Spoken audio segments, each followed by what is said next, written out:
Há três que conspiram contra nós. Três que são inimigos a serem combatidos por nós. Três que todos os dias estão presentes, conflitando contra nós e a nossa comunhão com Deus. São eles o mundo, a carne e o diabo. Nessa oportunidade eu quero falar com você da parte de Deus a respeito do mundo. Abra sua Bíblia ou acompanhe conosco, que lerei na versão NVI, a nova versão internacional, 1 João capítulo 2, versículos 15 a 17.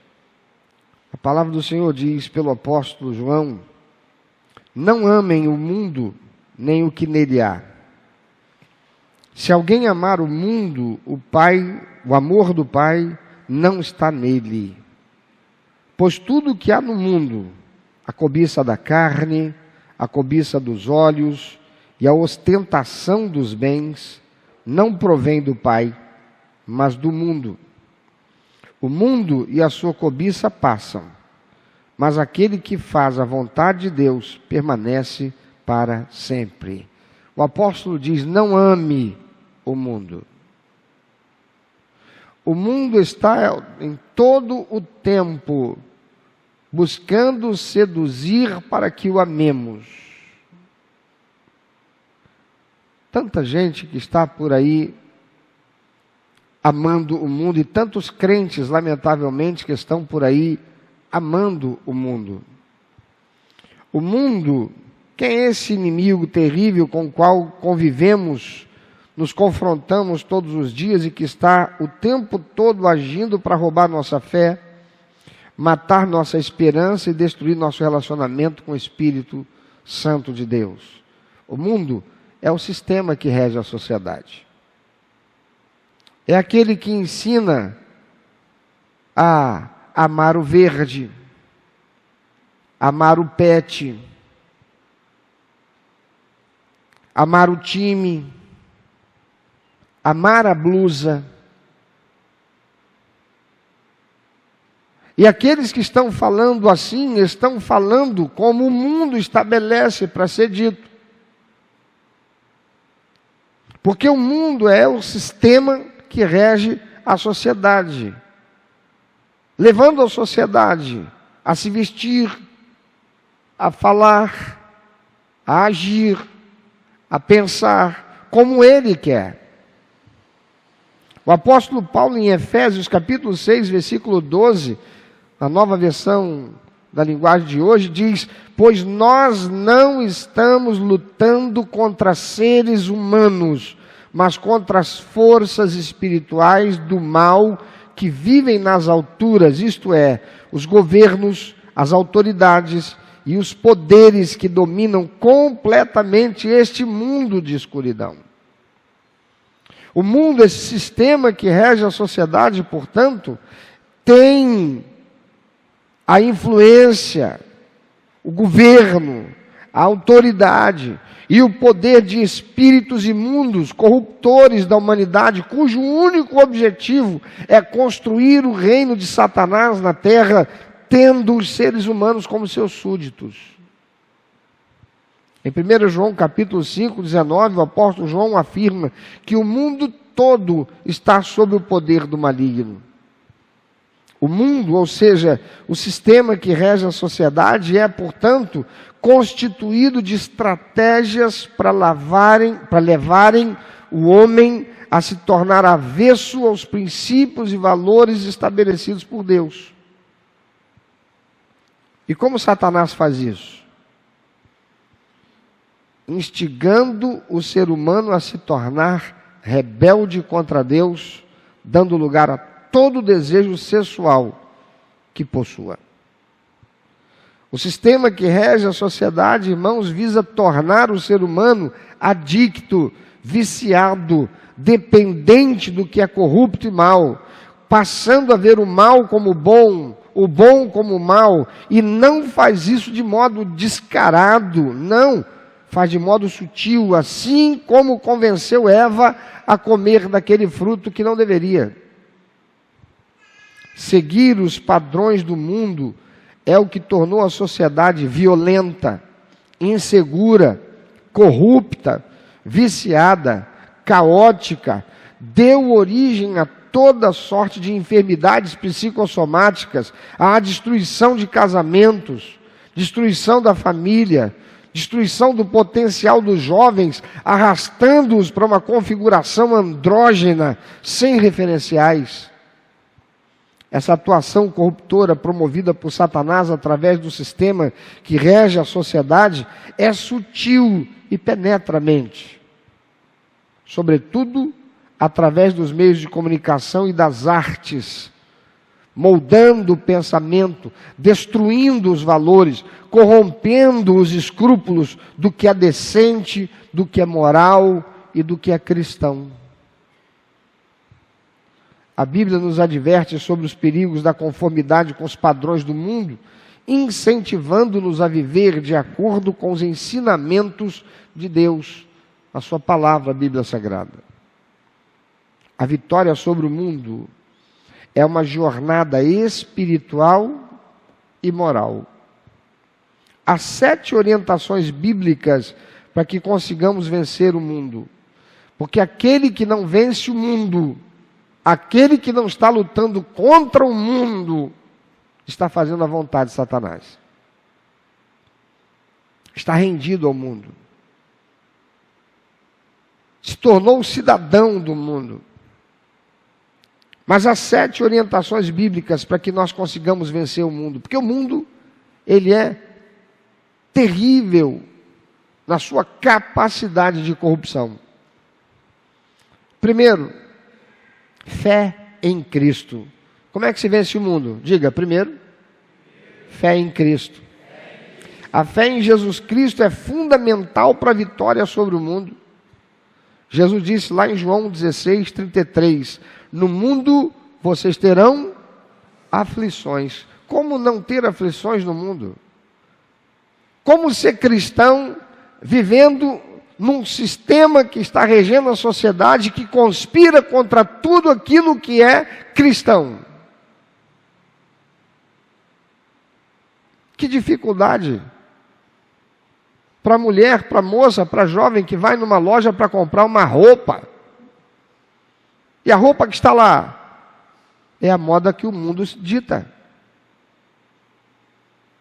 Que dificuldade o rapaz ir numa loja comprar uma roupa. Qual é a roupa que está lá? É a roupa que o mundo dita. O sistema que rege a sociedade. As famílias, o modelo de família, o modelo de relacionamento entre homem e mulher, quem é que dita? O sistema que rege a sociedade. Aliás, vocês mulheres reclamam tanto, porque os homens hoje já não são mais cavalheiros. Não abre mais a porta para você entrar no carro. Não puxa mais a cadeira para você sentar à mesa. Mas você sabe por que isso está acontecendo? Por que é que os homens perderam esse senso de cavalheirismo? Sabe por quê? Porque o sistema que rege a sociedade destruiu isso. E usando quem? A mulher. A mulher que passou a disputar com o homem igualdade. A mulher que quer falar como um homem. A mulher que quer ser líder em casa, batendo de frente com o homem. A mulher que não quer andar pelos princípios e valores de Deus para ser mulher, para ser feminina. Você já viu? As mulheres hoje estão usando a roupa dos homens, os homens estão usando a roupa da mulher. As mulheres hoje usam as calças compridas largas e os homens cada vez mais justinhos, apertando o bumbum.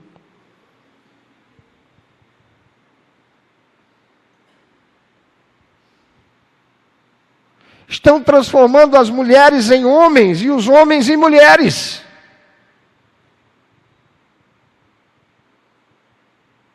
Esse sistema que rege a sociedade, destruindo a figura do macho e da fêmea. E os cristãos indo por essa realidade. Quantos? Quantos casamentos em casa, o marido não é o sacerdote da casa porque a mulher não aceita, não se submete. Porque submissão, segundo o mundo, é ser capacho do homem. Mas não é isso que a Bíblia diz. A mulher quer que o homem ande na missão dela, quando ela deve estar andando na missão dele. Ser adjutora, aquela que o ajuda na sua missão dada por Deus, de ser o cabeça, de ser o líder. Quem é líder hoje?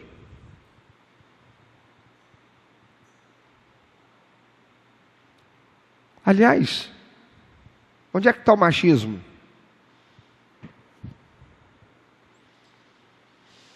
E eu vou dizer uma coisa aqui que talvez vá provocar cancelamento nas minhas redes sociais, que aliás, você já viu quantos milhões eu tenho?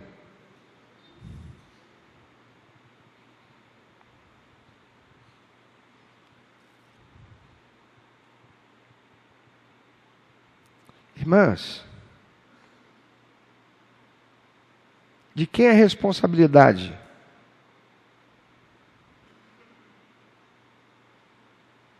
Irmãos, de quem é a responsabilidade? É nossa. Os cristãos. Pelo mundo está do jeito que está. Pela sociedade está do jeito que está. Pelas coisas estarem do jeito que estão. É nossa.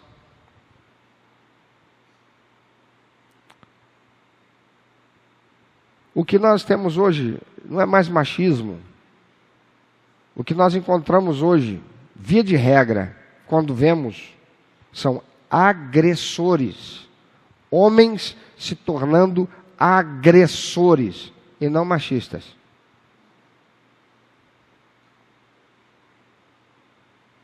As mulheres se tornando o quê? Feministas.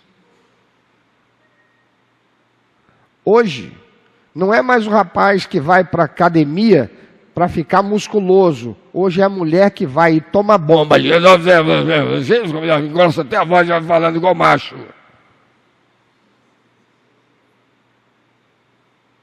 Está tudo virado.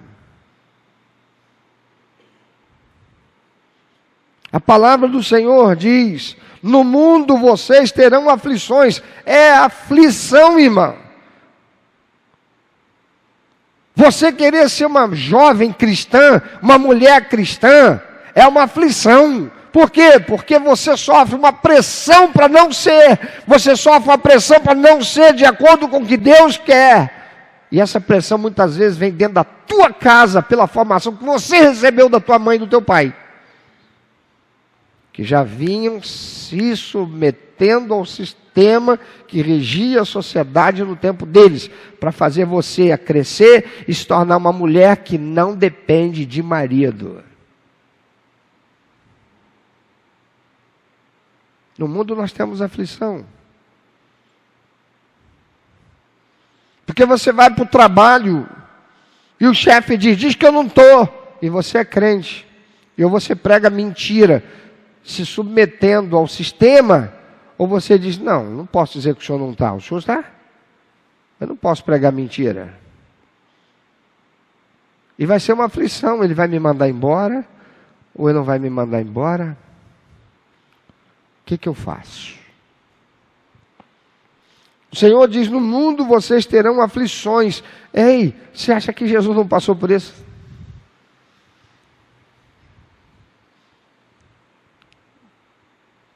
Vem lá os fariseus para tentar Jesus. Bom mestre, sabemos que o Senhor é um servo de Deus. Jesus sabe que eles estão agindo com hipocrisia. Jesus tem duas coisas para fazer: bato de frente ou faço de conta que não, largo para lá e deixo eles continuarem enganando as pessoas. Jesus diz, não, por que estamos chamando de bom? Deixa de ser hipócrita. Vocês são tudo hipócritas. Sepulcros caiados. Jesus diz, no mundo vocês terão aflições, mas tenham bom ânimo, porque eu venci o mundo. Jesus não se quedou ao sistema. O sistema dizia para Jesus, fica quieto, rapaz, cala a boca. O negócio é esse, de bater de frente com o sistema. Nós somos o sistema. História é essa. Não pode bater de frente com o sistema. Eu sou o sumo sacerdote. Esse aqui é o meu sub. Aquele ali é o meu sub do sub. E você? Se submete aí, rapaz. Amados, a fé em Jesus Cristo é fundamental para a vitória sobre o mundo, porque a gente não pode esquecer que quem está comandando o mundo é Satanás. E é a fé em Cristo, a confiança em Cristo, a confiança no seu sacrifício na cruz, a base para a nossa vitória. Satanás sabe quem é Jesus. E ele não tem poder sobre quem sabe quem é Jesus, conhece Jesus e depõe a sua fé inteiramente em Jesus.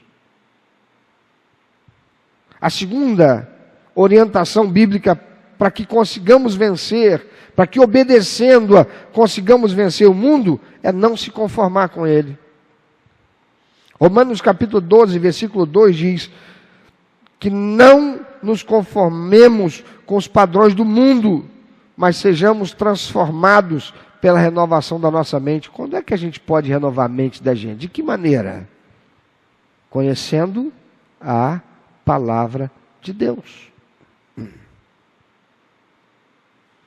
Meu amado, ou a gente se conforma, a gente toma a forma, a gente faz como o mundo, ou a gente vai dizer, não, eu não tenho nada a ver com esse sistema. O sistema do Senhor manda eu vestir uma roupa decente, não é essa roupa toda apertadinha que anda na rua, mostrando todo o relevo do meu corpo, para atrair e seduzir os homens. Não, o sistema que o Senhor estabeleceu para mim, diz que importa sim o que é que o outro está pensando de mim. Não, o sistema que o meu Senhor estabeleceu, diz que eu devo me portar de modo santo, irrepreensivo, não é ficar sendo lá olhado pelos homens como um prato à disposição para ser degustado. Não, o sistema que o Senhor meu Deus estabeleceu, aquele que morreu na cruz para minha salvação, diz qual é a atitude que eu devo ter em meio à sociedade, é dizer não para aquilo que é promíscuo. O apóstolo Paulo diz, não tome a forma do mundo, mas seja renovado pelo teu entendimento e transforme a sua realidade. Transforme a realidade que está ao seu redor. Um cristão cheio do Espírito é um cristão poderoso na terra.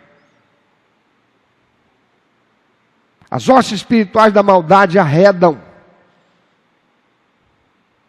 Mas sabe por que você não tem vitória? Porque você arrega.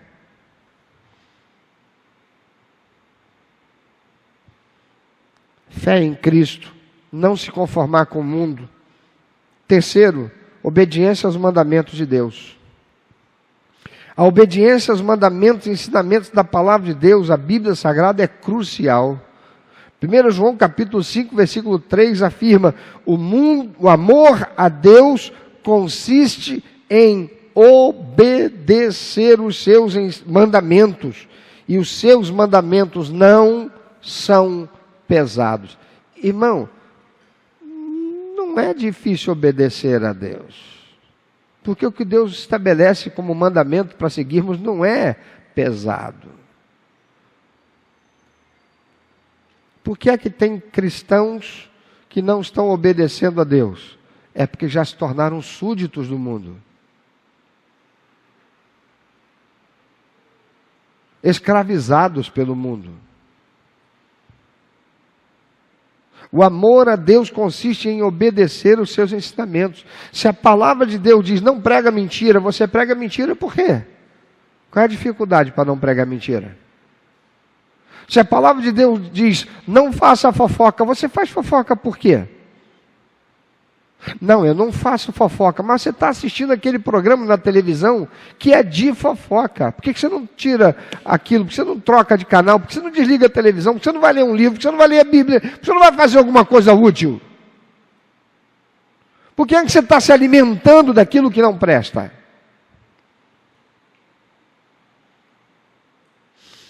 Quarto, apegar-se à palavra de Deus. A Bíblia é uma fonte de orientação e sabedoria, mas ela é, acima de tudo, a revelação que Deus faz de si mesmo, para que nós, o conhecendo, sejamos cheios do Espírito e capacitados no poder do Senhor, para sermos mais que vencedores sobre todas as coisas. Meditar nas Escrituras e aplicar os princípios da palavra de Deus na nossa vida diária, nos ajuda a discernir entre os valores do mundo e os valores de Deus. A gente não vai ser enganado pelo sistema, porque o sistema é capcioso, o sistema é sedutor. Nós não seremos levados por ele, porque meditamos na palavra, nós nos apegamos à palavra. Mas quantos são aqueles que verdadeiramente estão fazendo isso? Investem horas em Netflix, horas em mídias sociais, horas em videogame e terrível horas em jogos de azar pela internet. Quinto, busca constante de santidade. A Bíblia nos chama à santidade, a nos afastarmos do pecado. 1 Pedro capítulo 1,16 declara: sejam santos, porque eu sou santo. Ser santo é o quê? Separado e exclusivo para Deus. Mas se você não medita na palavra, se você não se apega à palavra, se você não obedece os mandamentos de Deus, se você se conforma com o mundo, se você diz que tem fé em Cristo, mas não obedece os seus mandamentos, você não espera nele com confiança, você não tem santidade. A santidade é consequência de relacionamento com Deus. E então vem a sexta, é a oração. A oração é uma ferramenta poderosa na vida do cristão. Buscar a orientação de Deus, fortalecer a comunhão com Ele e pedir forças para resistir às tentações do mundo são aspectos importantes da vida de oração. E aquele que não desenvolve uma vida de oração não tem poder do Espírito contra o sistema que rege a sociedade. Acaba sucumbindo. E por último, comunhão com outros cristãos. A comunhão com outros crentes é encorajada na Bíblia. Hebreus capítulo 10, versículo 25, diz: não deixemos de reunir-nos como igreja, segundo o costume de alguns, mas encorajemo-nos uns aos outros, ainda mais quando vocês veem que o dia se aproxima. Ah, quantos são aqueles que se dizem cristãos e dizem: eu não preciso de igreja. Que arrogância, que petulância, quando o próprio Senhor Jesus diz: edificarei a minha igreja sobre a verdade inabalável de que eu sou o Cristo, o Filho do Deus vivo.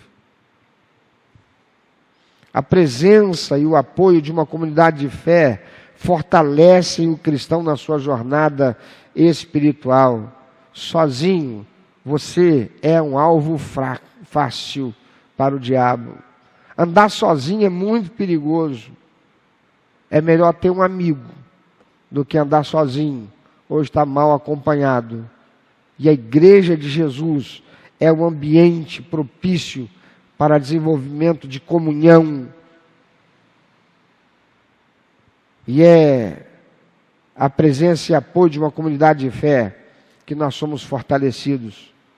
Ajuda no fortalecimento na nossa jornada espiritual, ao seguir essas orientações. Fé em Cristo, não se conformar com o mundo, obedecer os mandamentos da palavra de Deus, apegar-se à palavra de Deus, ter uma disciplina de leitura diária da palavra de Deus, mas não é ler um versículo, 2, não, é ler pelo menos 3 capítulos por dia, 5 no domingo, para que em 365 dias você possa ter lido a Bíblia toda, e quando terminar lá no último versículo de Apocalipse, no dia seguinte está começando no primeiro versículo de Gênesis novamente, até o fim da vida. É busca constante por santidade. Nós não podemos ter a presença do Senhor, o poder do Senhor, se nós não desenvolvermos santidade, se nós não nos tornarmos separados e exclusivos para Deus. Não temos como vencer o mundo se não tivermos uma vida de oração, de comunhão com Deus, de fortalecimento do nosso espírito. E é fundamental que nos reunamos como igreja, que comunguemos da nossa fé, que construamos laços de afetividade e união em prol do objetivo comum, servirmos a glória de Deus. E estas orientações, uma vez aplicadas em nossa vida, nos capacita a vencer as influências negativas do mundo e buscar uma vida que honre a Deus. É uma jornada contínua de crescimento espiritual, dependência de Deus e resistência aos valores contrários da fé cristã. E eu encerro com o texto que lemos no início. Eu peço a você para ler mais uma vez 1 João capítulo 2, versículo 15 a 17, que diz: não amem o mundo, nem o que nele há. Se alguém amar o mundo, o amor do Pai não está nele. Pois tudo o que há no mundo, a cobiça da carne, a cobiça dos olhos e a ostentação dos bens, não provém do Pai, mas do mundo. O mundo e a sua cobiça passam, mas aquele que faz a vontade de Deus permanece para sempre. Que Deus te abençoe.